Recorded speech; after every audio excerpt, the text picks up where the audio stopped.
माना जाता है कि वाइट कॉलर के नाम से हम प्रसिद्ध हैं।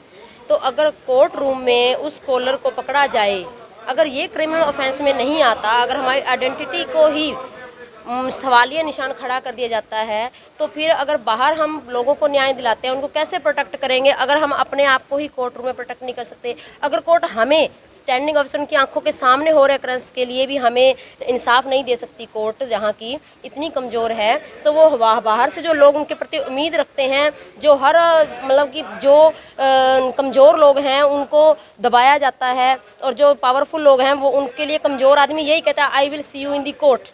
तो इसका मीनिंग क्या रह जाएगा? कौन कहेगा आगे चल के कि I will see you in the court?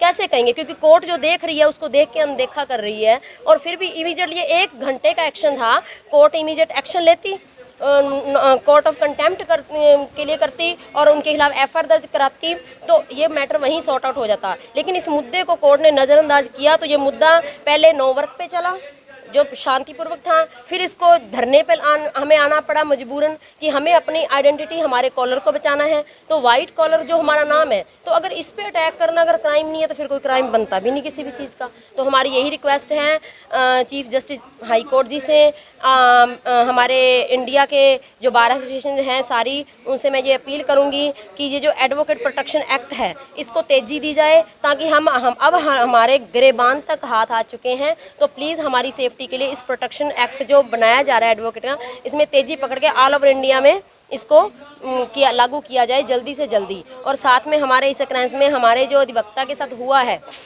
हमारी प्रोटेक्शन के लिए उन्हें एफआईआर दर्ज की जाए, उन्हें सस्पेंड किया जाए। जल्द जल्द इंक्वायरियाँ तो चलती रहेंगी आगे भी। हमारी जो पहली मांगे हैं फर्स्ट ऑफ डिमांड वो पूरी की जाए और विभागीय के अंदर जो हमारी सेशन कोर्ट के बाहर हमारा धरना लगा है, उसके बाहर अंदर ये घटना हुई थी। जब हमारे वकील साथी प्रोसीडिंग में थे तो वहाँ गुरमीत कौर नाम से एएसआई जो उस टाइम आए हुए थे कोर्ट के अंदर, उन्होंने हमारे वकील साथी से मिसबिहेव करते हुए उनकी कॉलर पकड़ी, उनके धक्का मुक्की करी, इवन उनके थप्पड़ मारने की भी कोशिश करी। हमारे बहुत सारे साथी उस टाइम कोर्ट के अंदर मौजूद थे जिन्होंने साफ तौर पे इस बात का विरोध किया, और उसी टाइम 3-4 दिन तक कंटिन्यू हमारे डीवीए बार के सारे पदाधिकारियों ने बैठ के फैसला लिया, सेशन जज के सामने संज्ञान में मामला डाला कि ये ऐसे ऐसे हमारे साथ हुआ है, आपकी कोर्ट के अंदर हुआ है, कंटेम्प्ट ऑफ कोर्ट है और आपकी जुरिडिक्शन में मामला मरता है, आप इसमें एक्शन लीजिएगा।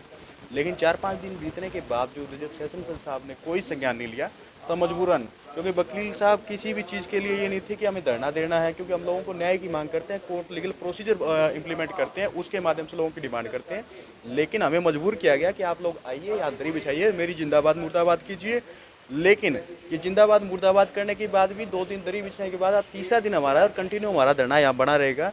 लेकिन सेशन जज साहब कल भी हमारे बीच में आए थे, लेकिन जो उनका जो मनता था एक्शन, जो लीगल एक्शन उन्होंने लेना चाहिए था, उन्होंने ले लिया और हमें यहाँ दरी बिछा के मजबूरन किया गया कि मेरी दरी बिछाइए यहाँ, और आगे हम कंटिन्यू इस चीज़ पे बने रहेंगे। और अब भी मैं जैसे आपके माध्यम से और हरियाणा सरकार से और चीफ जस्टिस ऑफ इंडिया और हरियाणा स्टेट के चीफ जस्टिस के संज्ञान में मामला डालना चाहता हूँ कि आप सेशन जज साहब को तलब कीजिएगा, इस मामले में पूछिएगा कि सिरसा कोर्ट के इतिहास में पहली बार सेशन कोर्ट के बाहर दरी बिछी है, और वकीलों के जो मांग है, वकीलों के जो राइट है, उनको प्रोटेक्शन का जो मामला है, उनमें आप लोगों ने क्या एक्शन लिया, क्यों कोग्निजेंस नहीं ले रहे और क्यों आप उसके खिलाफ एफआईआर दर्ज नहीं करवा रहे। इन सारी बातों के लिए मैं हमारे हाई अथॉरिटी से रिक्वेस्ट करूँगा वो संज्ञान लें, और आगे हम कंटिन्यू इस तरह धरने पे बने रहेंगे। हमारे वकील के सारे डीबीए बार के सारे वकील साथी एक मत ये है कि आज एक वकील साहब के साथ हुआ है, ठाकुर जांगड़ा के साथ ये नहीं हुआ, पूरे वकील जो है हमारे डीबीए बार के और पूरे हरियाणा के, पूरे इंडिया के तमाम जो एडवोकेट्स हैं, उन सब के राइट के लिए हम यहाँ प्रोटेस्ट कर रहे हैं और आखिरी लड़ाई तक हम लड़ेंगे। हमारी डिमांड जो है एफआईआर सस्पेंशन, उन मांगों को लेकर हम बने हुए प्रदर्शन कर रहे हैं। कल हमारे पास सेशन जज साहब आए थे, उन्होंने ये आश्वासन भी दिया था कि बड़ी जल्दी उचित कार्रवाई हो जाएगी।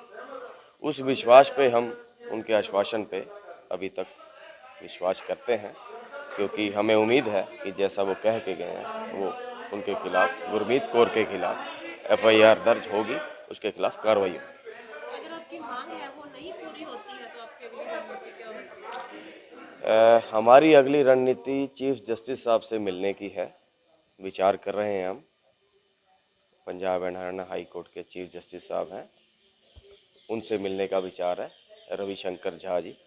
तो उनको सारी चीज़ से अवगत करवाएंगे कि ये समस्या कोर्ट रूम के अंदर हमें आ चुकी है और हमारे कॉलर को भी पकड़ा गया है और उसके खिलाफ आज तक कोई कार्रवाई नहीं हुई। कल के कुछ पेपर्स में आया है कि डीजे साहब ने, डिस्ट्रिक्ट इंचार्ज साहब ने हमें समर्थन दे दिया है। उन्होंने हमें समर्थन नहीं, हमें आश्वासन दिया है हमारे बीच में आके कि आपकी लीगल कार्रवाई जो बनती है वो उनके खिलाफ होगी।